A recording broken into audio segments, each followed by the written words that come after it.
Hello, Liz. Can we talk? It's about my birthday party next week. Oh, hello, Mother. Sure, no problem. So, we're doing another birthday party again this year? Yes, of course we are. We do it every year. I plan on ordering a catering service from that French restaurant downtown. All of my friends and relatives will be invited. We'll have a wonderful home party. We can set up a nice outdoor luncheon. It's just going to be so special. Right. I'm sure you and Rob will be there, right? Do you mind if I ask you something, Mother? How much is this all going to cost? The cost? Well, let's see. My friend who's done a lot of these parties, well, she said her party, which was pretty modest for her tastes, was something like $4,000, give or take. Guess mine will be about that much. That's a fortune. What? What do you mean? That's not so bad. You do realize that if you had $4,000, you could cover your home mortgage for the next 3 or 4 months. My mortgage? Really? I don't want to be disrespectful concerning your birthday, but wouldn't it be better if you set aside that money to pay your monthly mortgage payments? It's a little over $1,000 a month, wasn't it? I really think you should get your priorities straight. What are you talking about, priorities? Why do I even have to worry about that kind of thing? That's not my problem. That's something that you and Rob should be worrying about, not me. I wish you wouldn't rely on me to pay for everything. We're not relying on you. I'm just pointing out the obvious. Pointing out the obvious? How disrespectful of you, Liz. I'm your mother-in-law, for God's sake. Are you serious? Oh, please, Liz. There is just no use talking to you. I'm going to talk to my son Rob about my birthday. He understands how important it is for me. You just tell me if you can make it or not.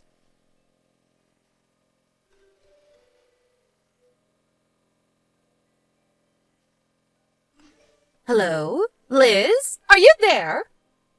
About that birthday party I was talking about yesterday. I was thinking, maybe I should expand it a bit. I need to invite more people. I was thinking of increasing the budget to $5,000. Pardon me, are you serious? Yeah, I decided to invite my yoga friends too. So that's $1,000 more than you had planned. That's right. You're always going on about the budget, so I figured I should tell you right away. I don't want you getting on my case later on. Mom, are you really okay with this? Excuse me? Your husband is currently working overseas. Is it really a good idea to spend so much money for a birthday party? I mean, it seems a little reckless. Is it really smart for you to spend all that money? It's not as if you're super rich or anything. How could you speak to me like that? You're really being impertinent. Your husband, my son, would never talk to me like that. I'm just worried for you, that's all, Mother. You don't have to worry about me. I'm not some old lady. You should be the one worrying, not me. Excuse me? Why should I be worrying? Don't tell me you have no idea what I'm talking about. No, I really don't know what you're talking about. Excuse me? Well, under the circumstances, I have no financial worries. I can't believe you. I knew you would continue to rely on me for money. Pardon me? I'm going to go totally bonkers talking to you. My blood just shoots up when I talk to you. You know what? I'm only going to contact you only when absolutely necessary. Just keep that in mind. See you later.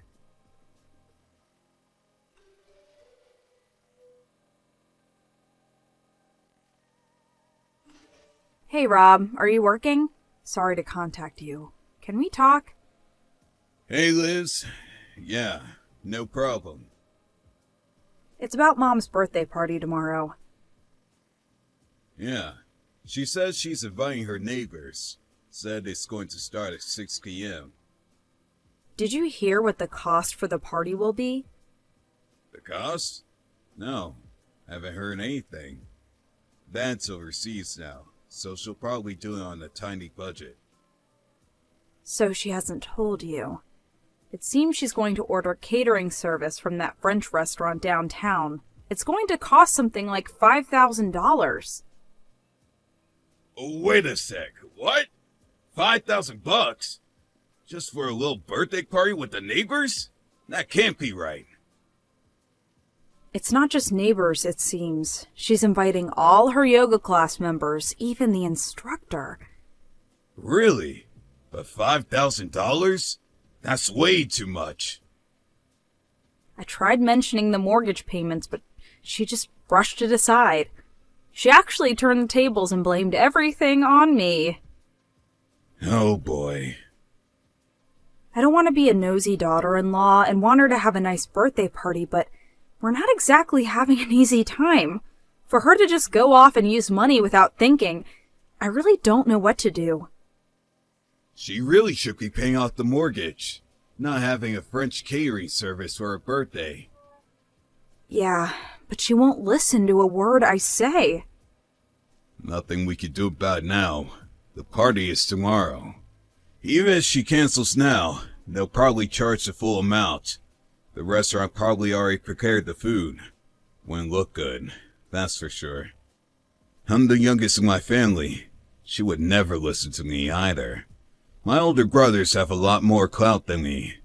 On top of that, despite being the youngest, I was the first to get married. Mom wasn't too happy about that. Yeah, I guess. I guess we have no choice. We're just gonna have to let her have her way this time. We're both going to the party tomorrow, so let's see how things go.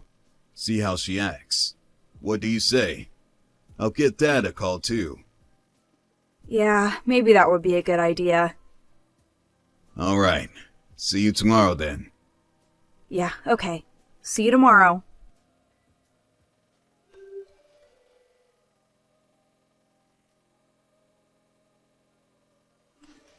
Liz, are you there? So, you decided to come to the party with Rob. Right. You asked me to come to the party with Rob, so here I am. Yes. Looks are everything. We have to keep up appearances, you know. People talk. If you and Rob didn't show up, rumors start spreading. You know what I mean. Yeah, right. Whatever. But I want you to stay in the kitchen once the party starts. Just stay out of sight. Excuse me? Why should I do that? Well, because French cuisine is way too good for you. That's why. Too good for me? Think of it as a punishment for being disrespectful to your mother-in-law.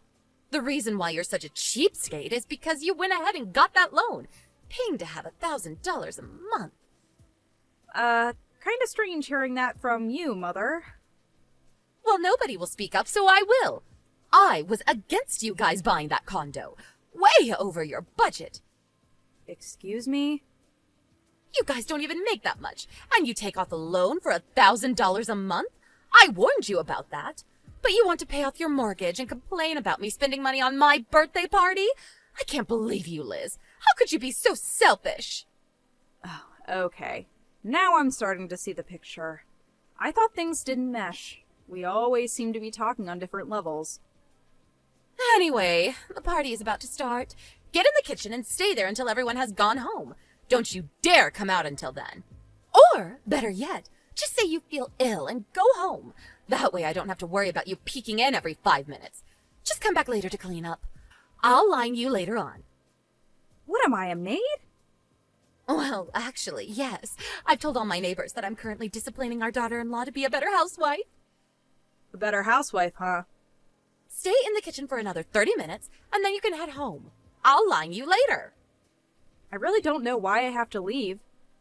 To be honest, I don't want my guests seeing a dirty maid wandering around. Just too depressing. It's my birthday after all. Okay, if that's the way you want it, I'll stop the mortgage payment starting next month. Hope you're okay with that. Pardon me? What did you just say? The load payments. I will no longer pay that, just so you know. What are you talking about? Maybe you need your head examined. It's you who will suffer if you stop the payments.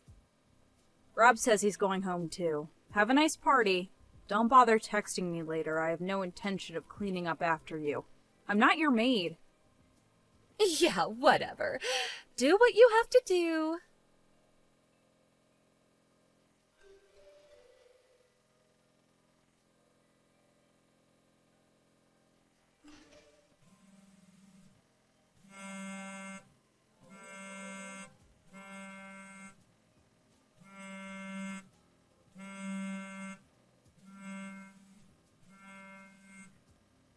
Liz, pick up!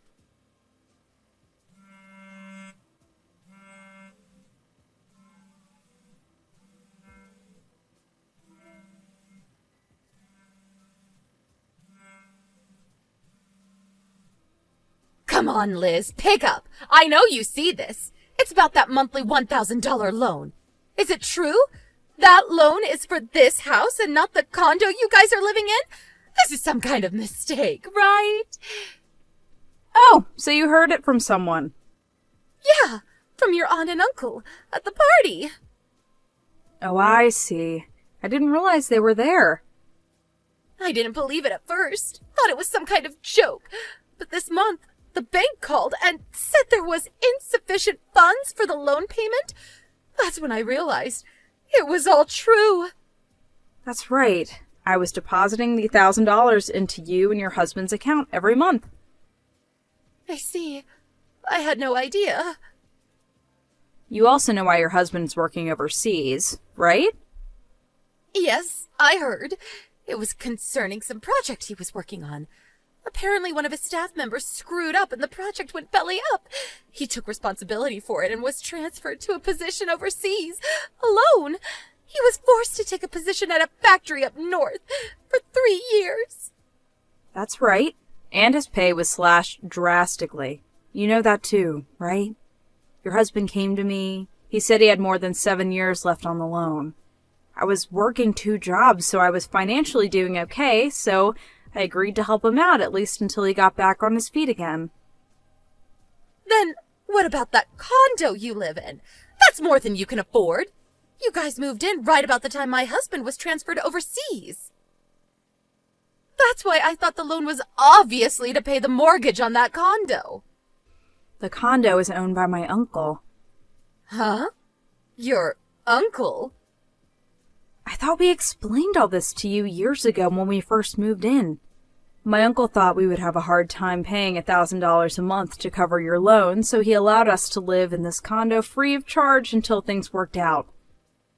Live there free of charge? Don't misunderstand. My uncle's family lives there too. We just have one room to ourselves and I help with the cooking and cleaning. It's been a real help. We're living on a tight budget. No perks. I see. Your husband suggested that we move into that house, but I think we talked about it. You were adamantly against it, as I recall. Oh, so that was what it was all about. You were so insistent that whoever lives in that house had to be the eldest son and his family, not Rob and I, not the baby of the family. You just wouldn't allow it. I remember you banging on the kitchen table and going into hysterics. You remember that, don't you? Did I really? Anyway, I had no idea about all of this. How was I supposed to know you guys were paying and all? Come on. We sat down and explained everything to you. Don't you remember? Everyone was there. Rob and his brothers, your husband. I was there too. We had that family meeting in your living room. We explained everything. I don't remember any of it. Yeah, I remember you were sort of just half listening. You really weren't interested in anything we were saying. You would only hear what you wanted to hear, like continuing to live at the house. When the talk switched to possibly helping out by working part-time, you put an end to that conversation pretty quick. You didn't want to hear about Rob and I living with you either. We just couldn't get through to you. In the end, it was Rob and I who had to make the sacrifices. But that last birthday party was the straw that broke the camel's back. I had no idea. I really didn't. You just refused to listen. Anyway, we talked to your husband and he gave us permission to stop the monthly payments. Huh? Really? If the payments are no longer possible, we're just gonna have to put it up for sale. Pardon me? The house is going to be sold? That's right.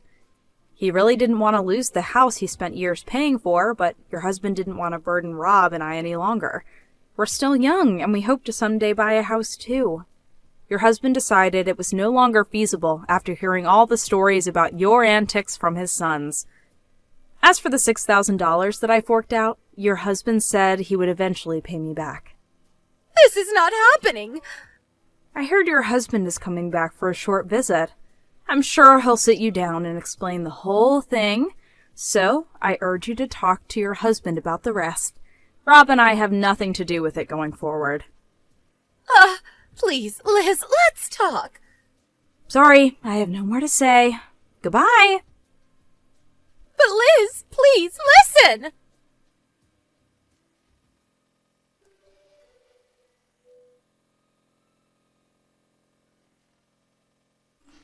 A few days later, her husband returned for a short visit. The family had a long talk about the current circumstances. First off, they talked about selling the house. Then the problem of the $5,000 spent on the birthday party last month. He also reprimanded her for treating me so harshly, despite my financial support. But what really shocked her was the divorce papers that he thrust on her. She was, of course, taken aback by her sudden predicament, but immediately recovered and demanded that one of her sons take her in and support her. But both her sons had already married, not to U.S. citizens, but foreign. They both moved to their wives' native countries. As for Rob and I, we moved out of our uncle's place into a new home across state lines. We had no intention of revealing our new address to her. My mother-in-law eventually landed a part-time job, but I heard she got caught stealing and was fired immediately. Last I heard, she's living on her meager savings and looking for a new job.